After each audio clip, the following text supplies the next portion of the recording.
Good morning, children. Today we are discussing a lesson, Constitution.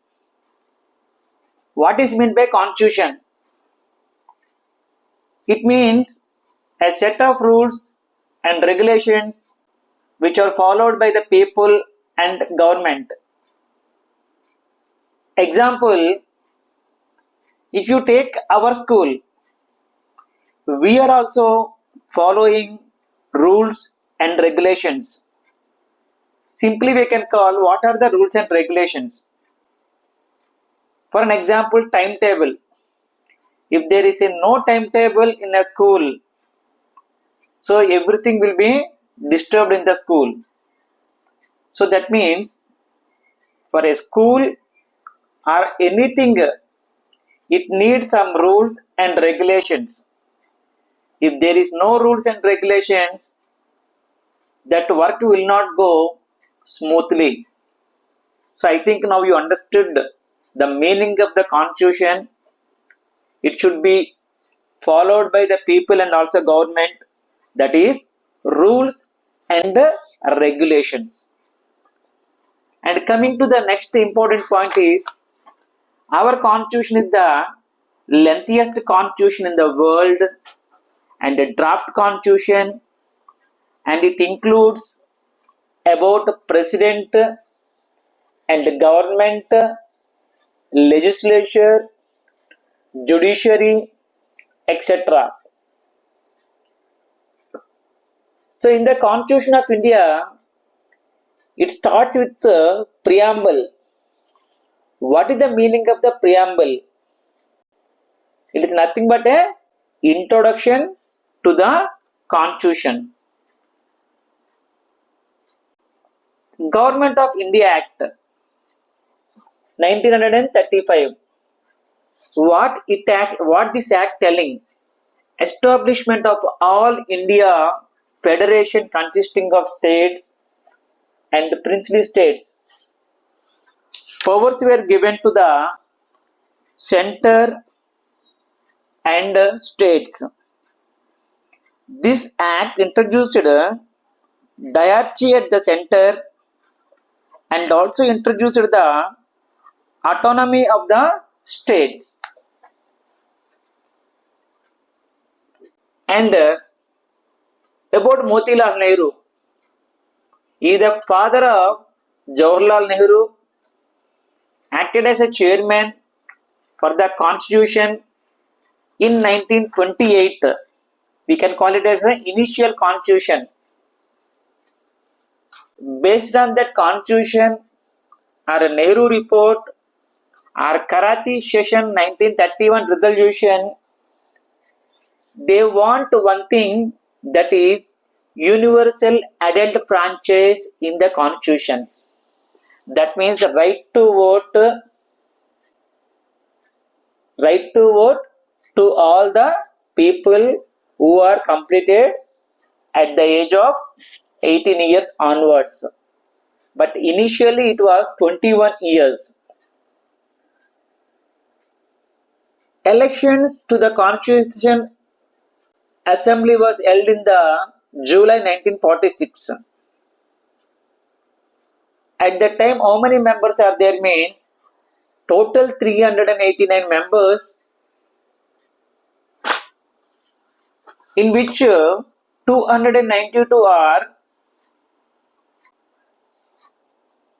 ordinary members and 93 from the princely states, and 4 different states members are selected.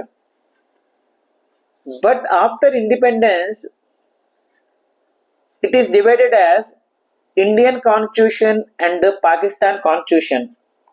So then our Indian Constitution members are 299 members.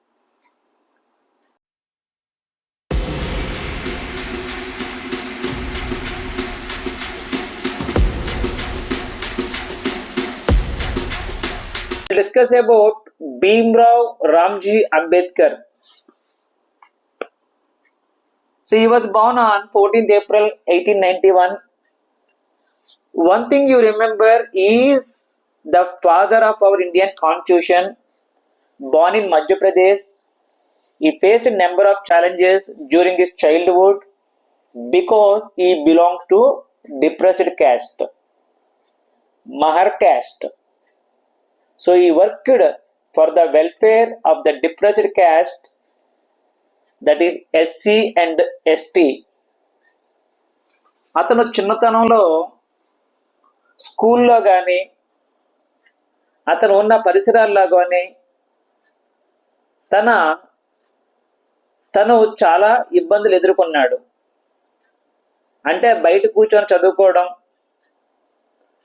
మిగతా వాళ్ళతో కలవనివ్వకపోవడం, ఇతను స్కూల్లో water తాగాలంటే వేరే వాళ్ళు గ్లాస్తో water వేస్తే ఈయన దోసుడితో తాగడం అంటారనమాట. ఆ రకమైనగా వీళ్ళని treat చేసేవారనమాట.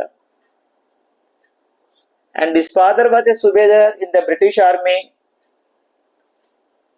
And in 29th August 1947, అంటే ఇండిపెండెన్స్ వచ్చిన తర్వాత, he is the chairman of the drafting committee. He is the first law minister after independence. Dr. Babu Rajendra Prasad. So he is the first president of India. And about remaining points is about our Indian constitution. Some more points. Time taken to prepare a constitution is 2 years, 11 months, 18 days. The world's lengthiest written constitution is Indian constitution. And ఇందులో ఎన్ని articles ఉన్నాయంటే 395 articles and 8 schedules తోటి start అయ్యింది. But now the Constitution of India has 448 articles and 25 parts, in 25 parts and 12 schedules. ఇక్కడ మీరు ఒకసారి గుర్తుపెట్టుకోండి, ఇనీషియల్గా 315 ఆర్టికల్స్, తర్వాత 395 ఆర్టికల్స్, తర్వాత 448 ఆర్టికల్స్గా ఇది చేంజెస్ జరుగుతూ వచ్చింది.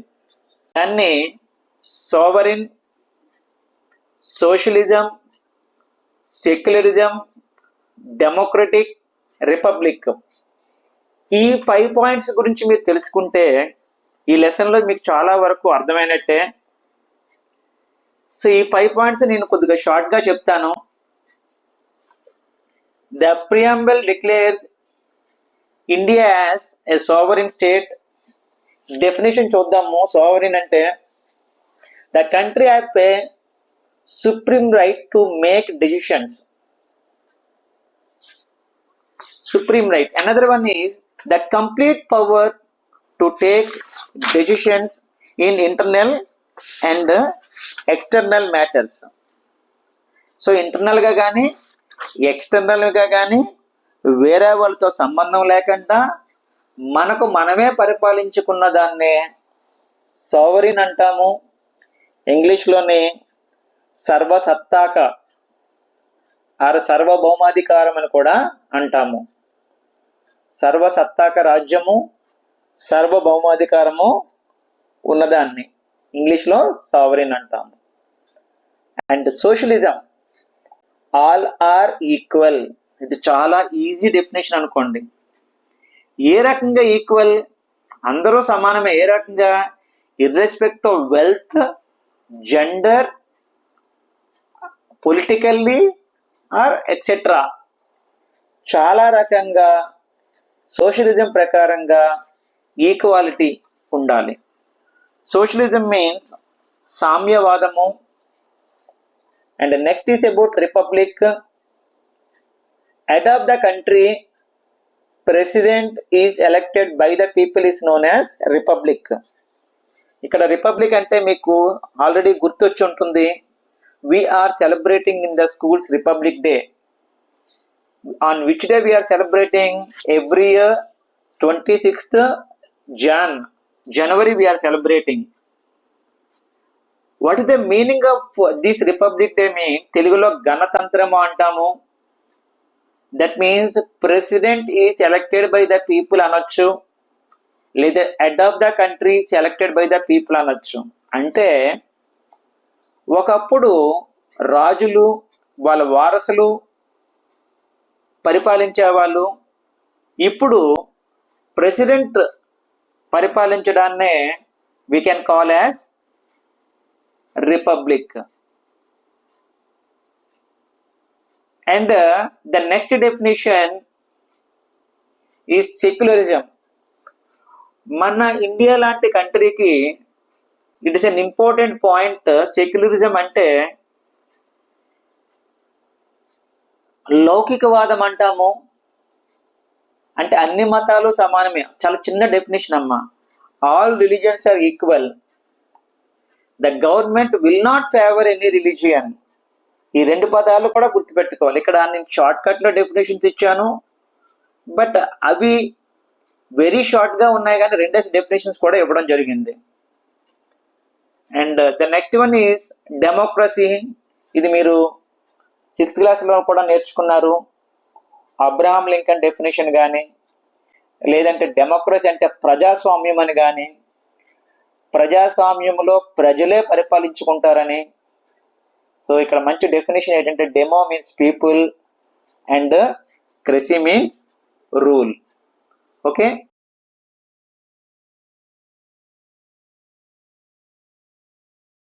It is about the justice అంటే న్యాయము. So that justice should be getting to the all the citizens. ఏ రకంగా రావాలనుకుంటున్నారంటే one is social justice, another one is economical justice, and the third one is political justice. ఈ 3 రకాల justice ప్రతి ఒక్కరికి సిటిజన్స్కి అందాలన్నదే ఈ జస్టిస్ యొక్క importance. Government should do work for the welfare of all and liberty. ఇక్కడ లిబర్టీ అంటే మీరు సింపుల్గా ఒక్క వర్డే గుర్తుపెట్టుకోండి, ఫ్రీడమ్ అని. Liberty is equal to freedom, freedom is equal to liberty. Okay, so ఏ రకమైన ఫ్రీడము, ఏ రకమైన లిబర్టీ అంటే థింకింగ్లో కానీ, ఎక్స్ప్రెషన్స్లో కానీ, వర్షిపింగ్ ఆఫ్ గాడ్లో కానీ, నమ్మకాలకు సంబంధించిన మాత్రమే దిస్ లిబర్టీ ఆర్ ఫ్రీడమ్. సింపుల్గా గుర్తుపెట్టుకోండి, liberty or freedom. The next wise about the equality. Equality కూడా మీరు షార్ట్ కట్లో గుర్తుపెట్టుకోండి, ఈక్వల్ బిఫోర్ లా. ఈక్వాలిటీ అనే పదాన్ని ఈక్వల్ బిఫోర్ లా. ఇదే ఈక్వాలిటీని మనం ఇందాక ఒక్కో డెఫినేషన్ చెప్పుకున్నాము, that is socialism. So equality అంటే సోషలిజం అని చెప్పుకున్నాము. ఇక్కడ ఈక్వాలిటీ అన్నది ఏంటంటే all are equal before law. Constitution ప్రకారంగా ఈక్వాలిటీ అంటే అందరికి ఈక్వల్ ఆపర్చునిటీస్ ఉండాలి ఫర్ ద డెవలప్మెంట్. ఏ రకమైన డెవలప్మెంట్ కావచ్చు, అది చదువుల్లో కావచ్చు, ఉద్యోగాల్లో కావచ్చు. సో ఏదైనా ఈక్వల్ ఆపర్చునిటీస్ అన్నది అందరికీ ఉండాలి. And next is about fraternity. ఇక్కడ ఫ్రాటర్నిటీ గురించి చెప్పినప్పుడు నేను మీకు ఒక పాయింట్ చెప్తాను. ఇండియా మనం మార్నింగ్ చెప్పుకున్న ప్లెడ్జ్ని గుర్తుపెట్టుకోండి, all Indians are my brothers and sisters. అదే definition. It means brotherhood. It means brotherhood అంటే ఏంటి తెలుగులో? సోదర భావము. All Indians are my brothers and sisters. దీనివల్ల ఉపయోగం ఏంటంటే it promotes unity, integrity, loyalty among the people. But ఈ రిపబ్లిక్ డే అనేది ఎప్పుడు ఫోర్స్లోకి వచ్చిందంటే 26th జనవరి 1950లో వచ్చింది. కానీ అంతకు 2 నెలల ముందుగానే కాన్స్టిట్యూషన్ ఇండియాలో కంప్లీట్ అయిపోయింది. దాన్ని ఏమంటారంటే కాన్స్టిట్యూషనల్ డే అంటారు. ఎగ్జామినేషన్లో కాన్స్టిట్యూషనల్ డే అడగొచ్చు, when the constitution came in to force అని అడగొచ్చు. కాన్స్టిట్యూషనల్ డేని ఏమంటారంటే కాన్స్టిట్యూషన్ కంప్లీట్ అయిపోయిన డేని కాన్స్టిట్యూషనల్ డే అంటాం. 26th November 1949. ఈ రెండింటికి మధ్య డిఫరెన్స్ 2 months. మరి పర్టికులర్గా 26th జనవరిని ఎందుకు పెట్టుకున్నారు అంటే మనము 26th జనవరి 1930ని కంప్లీట్ ఇండిపెండెన్స్ కావాలని ఒక తీర్మానం అప్పట్లో జరిగింది. ఆ డేట్ని మనం గుర్తుపెట్టుకోవడం కోసము, దాని ఇంపార్టెన్స్ని ఇండియన్స్ తెలియజేయడం కోసము ఆ 26th జనవరి 1915ని మనం రిపబ్లిక్ డే జరుపుకుంటున్నాం from that day onwards. So ఇందాక చెప్పిన డెఫినేషన్స్ ఇక్కడ మళ్ళీ కూడా ఇవ్వడం జరిగింది. జస్ట్ మీరు షార్ట్ కట్ లో గుర్తుపెట్టుకోవడం కోసం ఇక్కడ ఇవ్వడం జరిగింది.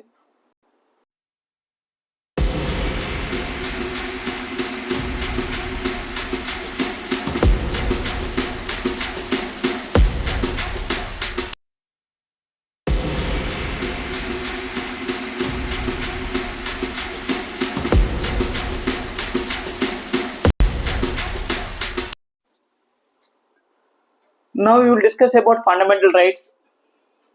మీ టెక్స్ట్ బుక్లో ఇచ్చిన ఆర్డర్ ప్రకారంగా నేను చెప్పట్లేదు. ఎందుకు చెప్పట్లేదు అన్నది మీకు ఈజీగా గుర్తుపెట్టుకోవడం కోసం ఇక్కడ మెథడ్ ఫాలో అయ్యాను. అదే యాక్రోనిమ్స్ మెథడ్. అంటే ఈ 6 ఫండమెంటల్ రైట్స్ని మీరు ఫ్రీ అనే పదంతో గుర్తుపెట్టుకోవచ్చు. సో ఎఫ్ అంటే ఏంటి, ఆర్ అంటే ఏంటి, ఈ అంటే ఇక్కడ ఈలు 3 యూజ్ చేశాను. సో ఫస్ట్ ఎఫ్ని ఫ్రీడమ్ అని చెప్పి, ఆర్నేమో రిలీజియస్ ఫ్రీడమ్ అని, ఈ ఈక్వాలిటీ అని, ఈ అగైనెస్ట్ ఎక్స్‌ప్లాయిటేషన్ అని చెప్పి, అండ్ ఇంకో ఈని ఎడ్యుకేషనల్ అండ్ కల్చరల్ రైట్స్ అని, ఇంకా లాస్ట్ 6th వన్కి ఏమీ లేదు, లెసన్ పేరు గుర్తుపెట్టుకుంటే సరిపోతుంది. That is constitution remedies. So మొదట 5 గుర్తుపెట్టుకోవడం కోసం ఫ్రీ అని గుర్తుపెట్టుకోండి, 6th వన్ గుర్తుపెట్టుకోవడం కోసం లెసన్ గుర్తుపెట్టుకోండి. ఓకే, వీటికి ఆర్టికల్ నెంబర్స్ ఎక్కడి నుంచి స్టార్ట్ అవుతాయి? 14 నుంచి స్టార్ట్ అవుతాయి. అది కాన్స్టిట్యూషనల్ రెమెడీస్ 32తో ఎండ్ అవుతాయి. మీకు ఎగ్జామినేషన్లో right to freedom A article నుంచి ఏ ఆర్టికల్ వరకు అని అడగొచ్చు, right to equality A article నుంచి ఏ ఆర్టికల్ అని అడగవచ్చు. ఓకే, సో ఇక్కడ గుర్తుపెట్టుకోవడం కోసం ఈ ఆర్డర్ పెట్టాను. బట్ మీకు బుక్లో ఉన్న ఆర్డర్ ఎలా ఉంటుందంటే రైట్ టు ఈక్వాలిటీ ఫస్ట్ ఉంటుంది, రైట్ టు ఫ్రీడమ్ సెకండ్ ఉంటుంది, అగైనెస్ట్ ఎక్స్‌ప్లాయిటేషన్ ఏమో థర్డ్ ఉంటుంది, 4th వన్ ఏమో రిలీజియస్ ఫ్రీడమ్ ఉంటుంది. సో 5th వన్ ఏమో ఇక్కడ 5th అండ్ 6th మాత్రం సో ఇక్కడ సేమ్గానే ఇవ్వడం జరిగింది అనమాట.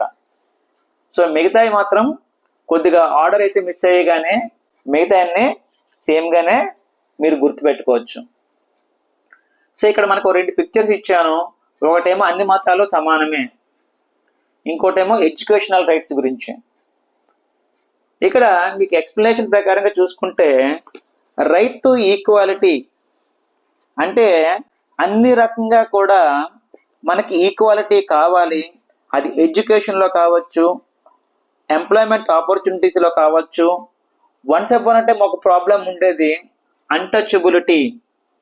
సో అలాంటివి ఉండకూడదు అన్నదే ఈ రైట్ టు ఈక్వాలిటీ యొక్క ఇంపార్టెన్స్.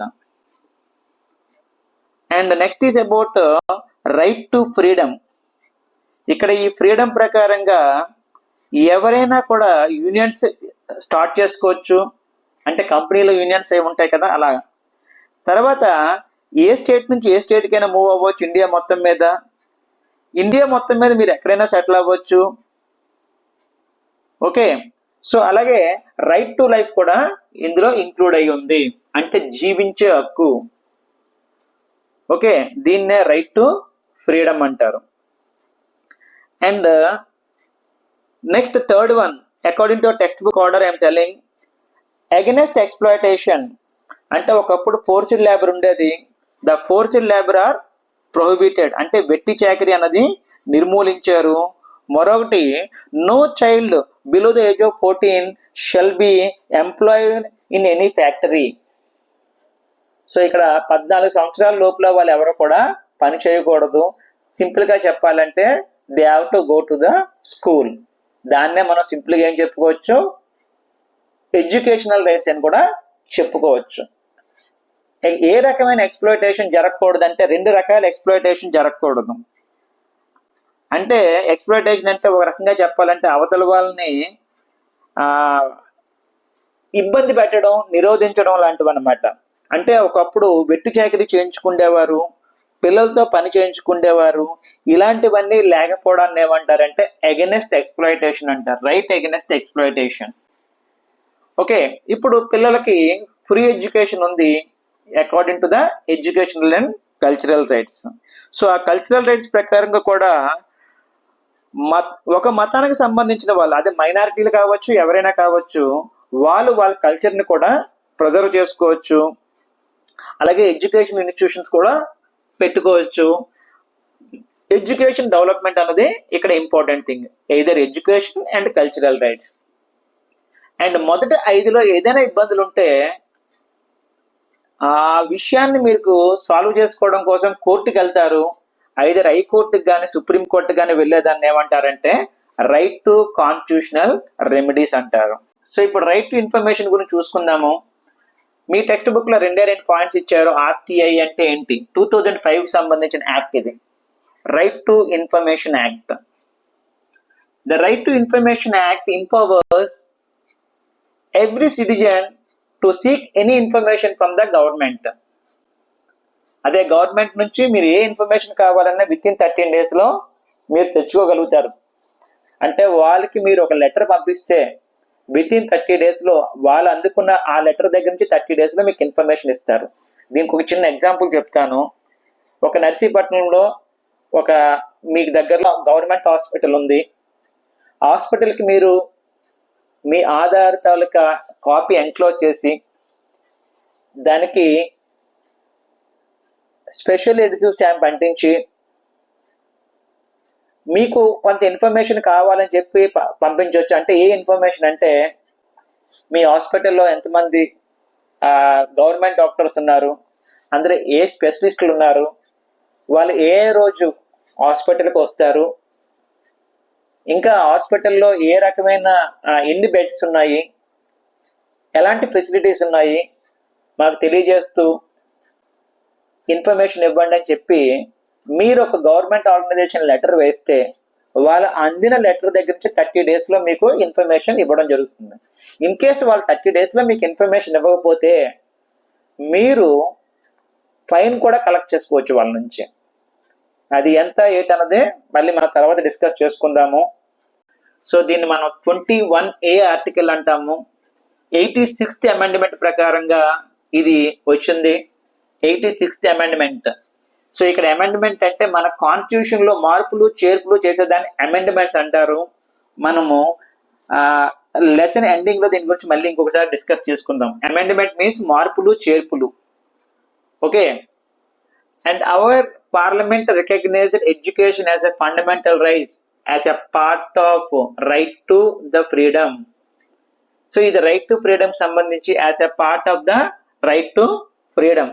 సో మనం ఇందాక రైట్ టు ఫ్రీడమ్ గురించి చాలా విషయాలు చెప్పుకున్నాం కదా, ఆ పాయింట్స్ లోకి వస్తుంది అనమాట. And next one is about 6 to 14 years ఉన్న పిల్లలందరూ కూడా ఫ్రీ అండ్ కంపల్సరీ ఎడ్యుకేషన్. అంటే ఆ ఏజ్ లో ఉన్న వాళ్ళు కంపల్సరీగా స్కూల్కే వెళ్ళాలి అన్నది అక్కడ మీనింగ్. అండ్ ఈ యాక్ట్ ఎప్పుడు వచ్చిందంటే 2009కి సంబంధించింది. బట్ ఇది ఇంప్లిమెంటేషన్ ఎప్పుడు జరిగిందంటే 1st April 2010. అంటే మీరు 2 years కూడా గుర్తుపెట్టుకోవాలి.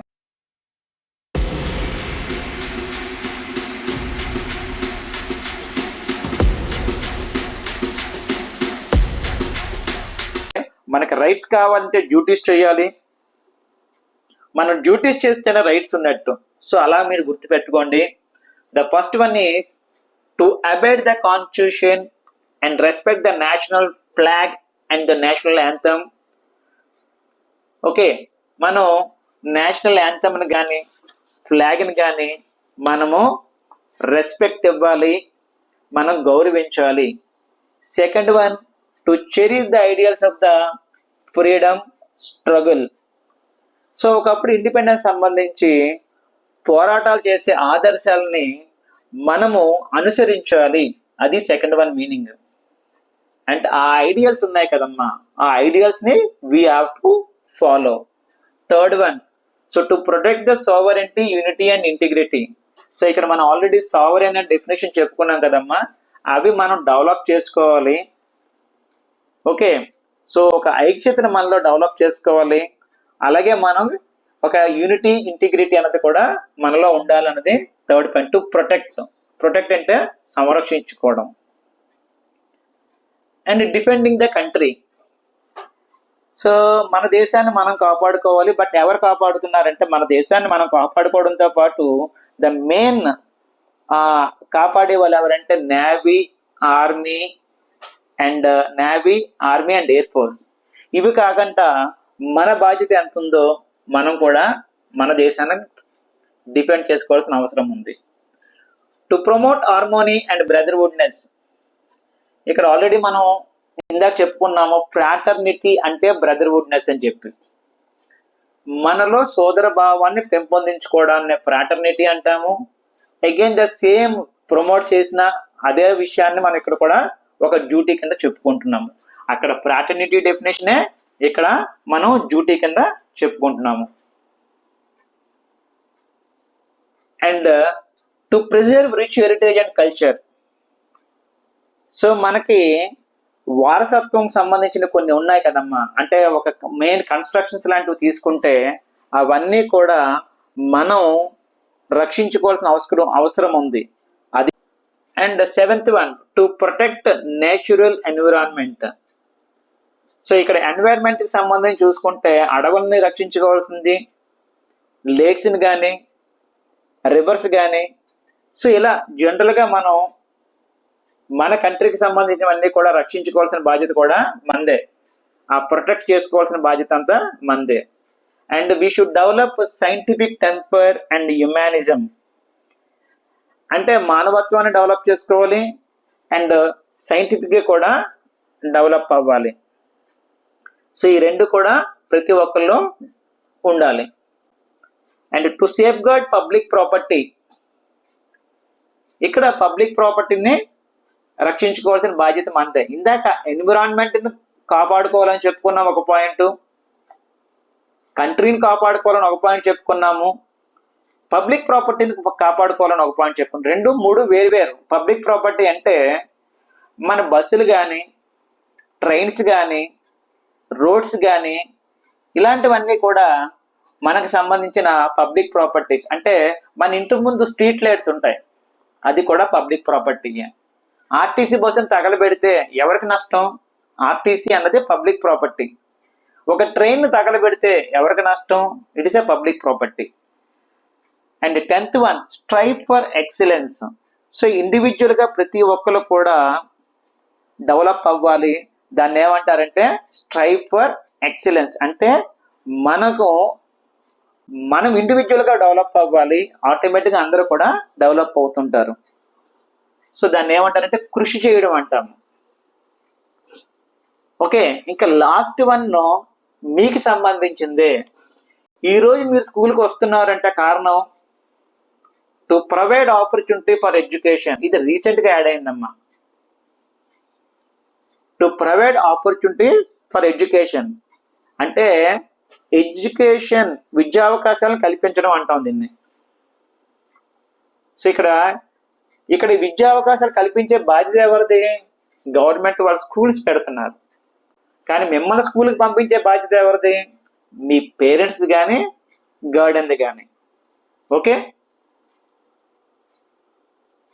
Now we will discuss about children rights. ఇక్కడ పైన బ్రాకెట్లో SPDP అని పెట్టాను, అంటే అది మీరు గుర్తుపెట్టుకోవడం కోసం, షార్ట్ కట్లో గుర్తుపెట్టుకోవడం కోసం. S అంటే సర్వైవల్, P అంటే ప్రొటెక్షన్, D అంటే డెవలప్మెంట్, P అంటే పార్టిసిపేషన్. సో ఇక్కడ SPDP అని ఎందుకన్నానంటే SP అంటే మీకు ఆల్రెడీ గుర్తుంటుంది వర్డ్ అని.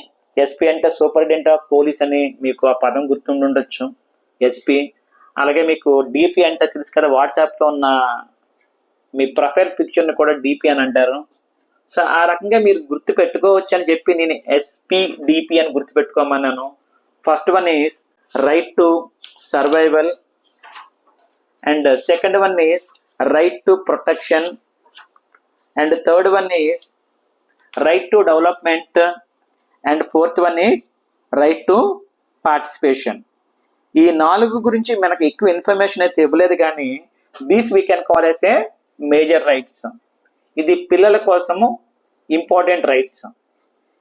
సో ఇవన్నీ ఎలా రైట్స్ అన్న దాని గురించి మనం చెప్పుకోవాలంటే సింపుల్గా ఎడ్యుకేషన్కి సంబంధించి తీసుకుంటే ఒక రైట్. అంటే ఆటోమేటిక్గా మీరు స్కూల్కి వెళ్తే ఏమవుతుంది, మీలో ఆల్మోస్ట్ అన్నీ కూడా డెవలప్మెంట్ అన్నది జరుగుతుంది.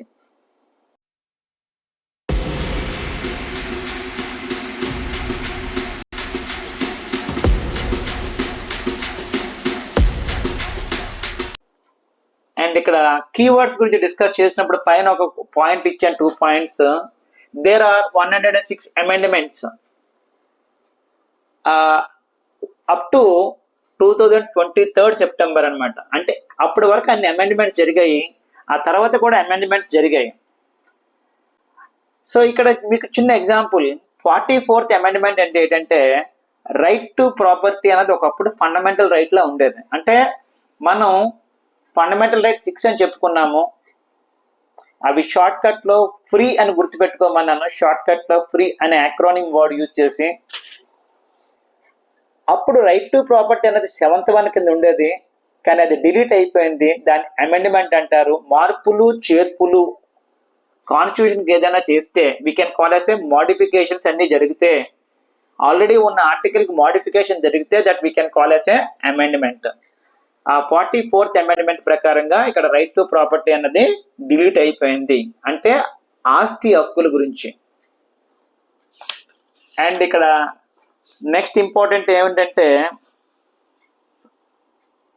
గ్లాసరీ ఇచ్చారు ఇక్కడ. సో అమెండ్మెంట్ అంటే ఇప్పుడు ఏదో చెప్పాను మీకు, modification of the constitution of N article అని చెప్పాను. ఫ్రాటర్నిటీ అంటే ఆల్రెడీ చెప్పుకున్నాం, బ్రదర్హుడ్నెస్ అని చెప్పి. ప్రొవిన్స్ అంటే ప్రదేశం అని గుర్తుపెట్టుకోండి. ఇది బ్రిటిష్ వాళ్ళు పరిపాలించిన టైంలో యూజ్ చేసిన వర్డ్ ప్రొవిన్స్ అనేవారు. ఇప్పుడు అదే ప్రొవిన్స్ మనం ప్రదేశం అంటున్నాము. ఆంధ్ర ప్రొవిన్స్ అంటాము, ఆంధ్రప్రదేశ్ అంటాము. ప్రిన్సిలీ స్టేట్స్ అంటే బ్రిటిష్ వాళ్ళ కాలంలో పరిపాలించిన కొన్ని రాజుల తాలూకా ఏరియాలని ప్రిన్సిలీ స్టేట్స్ అంటారు. ఇంకొక ఎగ్జాంపుల్ చెప్తున్నాను, మనకి ఇండిపెండెన్స్ వచ్చిన తర్వాత కూడా హైదరాబాద్లో నిజాములే పరిపాలించారు, నిజాం రాజులే పరిపాలించారు. It is a princely state. తర్వాత మళ్ళీ అది కూడా మన ఇండియాలో కలపడం జరిగింది అనమాట. ఎవరి వల్ల? సర్దార్ వల్లభాయ్ పటేల్ వల్ల. సో దాని గురించి మళ్ళీ డిస్కస్ చేసుకుందాము. ఇంకా సిటిజన్ అంటే ఎవరో కాదమ్మా, a person who is the member of a state we can call as a citizen. అంటే దీన్ని పౌరుడు అంటాము. సిటిజన్షిప్ మన కంట్రీలో అయితే సింగిల్ సిటిజన్షిప్ ఉంటుంది, బట్ అదర్ కంట్రీస్లో అలా ఉండదు. Citizen and citizenship. Federal power is distributed between the central government and state government is known as a federal government. So ఇక్కడ కేంద్ర ప్రభుత్వం అనటం ఒకటి, ఇంకోటేమో రాష్ట్ర ప్రభుత్వం అంటాము. సో ఆ రెండింటిలో కూడా పవర్స్ని డిస్ట్రిబ్యూట్ చేసిన దాన్ని ఫెడరల్ అంటాము. ఇక్కడ డయార్కీ అనే పదం ఏంటంటే 1935 యాక్ట్ ప్రకారంగా కూడా సేమ్ మీనింగే ఉంటుంది. The power is vested in 2 authorities. ఇక్కడ లెర్నింగ్ ఇంప్రూవ్మెంట్ ప్రోగ్రామ్ సంబంధించిన ఆన్సర్స్ ఉన్నాయి. సో మీరు ఇప్పుడు నేను అడిగితే మీరు చెప్పగలుగుతారు ఎన్ని ఆన్సర్స్ కూడా. ఇక్కడేమో 5 ఏమో చూస్ ద కరెక్ట్ ఆన్సర్స్ ఉన్నాయి, తర్వాత ఏమో మ్యాచ్ ద ఫాలోయింగ్ ఏమో ఒక 5 ఉన్నాయి. ఇవన్నీ కూడా మిమ్మల్ని అడుగుతాను.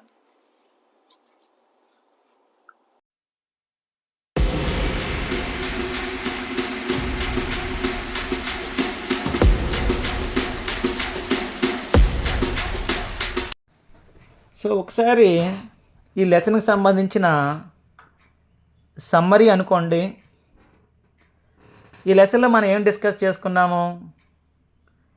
కాన్స్టిట్యూషన్ తాలూకు ఇంట్రొడక్షన్లో మెయిన్ ప్రియాంబుల్ గురించి డిస్కస్ చేసుకున్నాము, డెఫినిషన్స్. ఆ డెఫినిషన్స్ షార్ట్కట్లో చెప్పడం జరిగింది, అలా నేర్చుకోండి.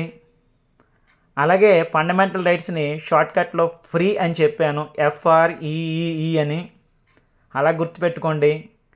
ఫండమెంటల్ డ్యూటీస్ని ఇంకా ఈజీగా గుర్తుపెట్టుకోవచ్చు. For an example, first one జెండాకి సంబంధించిందని, 11th one every one should get an opportunities in education అని, మిగతా అన్ని కూడా ప్రొటెక్షన్ సంబంధించినవి ఉంటాయి, అంటే డిఫెండింగ్ ద కంట్రీ ఇలాంటివన్నీ కూడా. సో ఫండమెంటల్ డ్యూటీస్ని కూడా ఈజీగా గుర్తుపెట్టుకోవచ్చు. సో ఈ లెసన్ మీరు ఒకసారి కాదు 2 సార్లు వినండి. So easily you can understand. ఈ లెసన్ మీకు హయ్యర్ క్లాస్లో కూడా ఉపయోగపడుతుంది. దాంతోపాటు ఇక్కడ నేను రెండు థంబ్నెయిల్స్ పెట్టాను. ఒకటేమో రోడ్ సేఫ్టీ, మీ క్లాస్కి సంబంధించింది. ఆ తర్వాత ఇంకోటేమో పార్ట్స్ ఆఫ్ స్పీచ్, అది ఎక్రోనిమ్స్ యూజ్ చేసి, ఆ పవన్ కళ్యాణ్ ఫోటో యూజ్ చేసి నేను పార్ట్స్ ఆఫ్ స్పీచ్ కూడా చెప్పడం జరిగింది. సో అవి చూసి కూడా మీరు అవన్నీ నేర్చుకోండి. ఈ వీడియో నచ్చినందుకు మీరందరూ కూడా లైక్ చేయండి, సబ్స్క్రైబ్ చేయండి, అది కూడా నచ్చితేనే అన్న. And thank you one and all. India is Republican country అంటాము, బట్ ఇంగ్లాండ్ రిపబ్లికన్ కంట్రీ అంటామా కాదా? It's not a Republican country. England is not a Republican country. India is a republican country. The definition is, the meaning of republic means, if the head of the country, who is the head of the country? President. If the president is elected in a country, is known as a republic. అర్థమైంది కదమ్మా? If the head of the country is elected by the people, is known as republic. And India is a republican country. America is a republican country. But England has prime minister, but not president. Akka president care akka. King. It was ruled by king. Okay, our difference another మీరు తెలుసుకోవాలి. But already the difference between the Independence Day and this Republic Day, already you know that it is a constitutional day also we can call. Constitutional force లో వచ్చిన దగ్గర నుంచి మనం జరుపుకునేదే this republic day. 26 November 1950. ఆ రోజు నుంచే మనకి ఇండియాకి ప్రెసిడెంట్ అన్న వాళ్ళు ఉన్నారు. అంతకుముందు ఇండియాకి ప్రెసిడెంట్ లేదు. సో ఎవ్రీ ఇయర్ కూడా రిపబ్లిక్ డే నాడు ప్రెసిడెంట్ ఫ్లాగ్ హోస్ట్ చేస్తారు, బట్ నాట్ ప్రైమ్ మినిస్టర్. ఇదే రోజు మనకి పద్మశ్రీ అవార్డ్స్ కానీ, పద్మ విభూషణ్ కానీ అవార్డ్స్ అన్ని కూడా ఐఎన్సీ సివిలియన్ అవార్డ్స్ అన్ని కూడా అనౌన్స్ చేస్తారు. Human development depends upon fundamental rights. అలా కాకుండా మన దేశం కూడా బాగుండాలంటే ఇంకేం ఉండాలమ్మా? ఫండమెంటల్ డ్యూటీస్ మనం ఏం చేయాలి? That we have taken from Russia. ఇక చాలా important country, one more country ఉంది ఫ్రాన్స్. ఆల్రెడీ ఈరోజు కూడా ఫ్రాన్స్ ప్రెసిడెంట్ మన ఇండియా వచ్చారు యాజ్ ఎ గెస్ట్గా. సో మన ఫ్రాన్స్ నుంచి తీసుకుంటే ఏంటంటే Liberty, equality, fraternity. So Liberty అంటే స్టాచ్యూ ఆఫ్ లిబర్టీ. సో అది కూడా ఫ్రాన్స్ వాళ్ళే అమెరికా గుర్తించారు. ఒక ఫ్రాన్స్ కంట్రీ అమెరికాకి ఇండిపెండెన్స్ వచ్చిన తర్వాత అమెరికా గిఫ్ట్ ఇచ్చిన statue of liberty. Okay, it's nothing but independence. వాళ్ళు కూడా ఇండిపెండెన్స్ రావడం వల్ల ఇచ్చారన్నమాట. So what is the important points in the preamble? So one is sovereign, socialist, secular, democratic, republic. So ఈ 5 పాయింట్స్ అన్నది ప్రియాంబుల్. సో ఆల్రెడీ కూడా రిపబ్లిక్ అంటే ఏంటో చెప్పాను. డెమోక్రసీ అంటే already you know very well, that is nothing but people's rule, or we can call as elections. సింపుల్గా people's rule అనొచ్చు, లేదంటే ఎలక్షన్స్ అనొచ్చు. So it is nothing but democracy. Socialism, మన ఇండియాకి మనకి ఏం కావాలమ్మా? So we have to develop socialism. That is nothing but equality. Independence రాకముందు ఈక్వాలిటీ ఉందా? No, there is no equality. So ఆ ఈక్వాలిటీ కోసమే మనం ఆ సోషలిజం అన్న వర్డ్ తీసుకొచ్చారు. It's an important word. And one more is the secular. What is the meaning of the secularism? It is religious equality. Religious equality is known as secularism. And the first point is that sovereign. The meaning of the sovereign is, we won't depend upon other country. We will take our own decisions without influenced by the other countries. దాని తెలుగులో ఏమంటారంటే సార్వభౌమాధికారం అంటారు. సార్వభౌమాధికారం అనేది కూడా మన India వాళ్ళు చేసిందంటే sovereignty అంటారు. This are the 5 important points in the preamble. So మన కాన్స్టిట్యూషన్ డిఫరెంట్ కంట్రీస్ నుంచి తీసుకున్నామని చెప్పుకున్నాము. సో ఎందుకు ఇట్లా తీసుకున్నామంటే because India is a largest populated country. And we already crossed China also recently. But previous గా కూడా చూసుకున్నప్పుడు కూడా we are the populous country with multilingual, multi religious, multi caste. So ఇన్నున్న ఉండడం వల్ల our constitution has taken a time of 2 years, 11 months and 18 days to prepare our draft constitution. Draft constitution అంటే ఏంటమ్మా? Written constitution.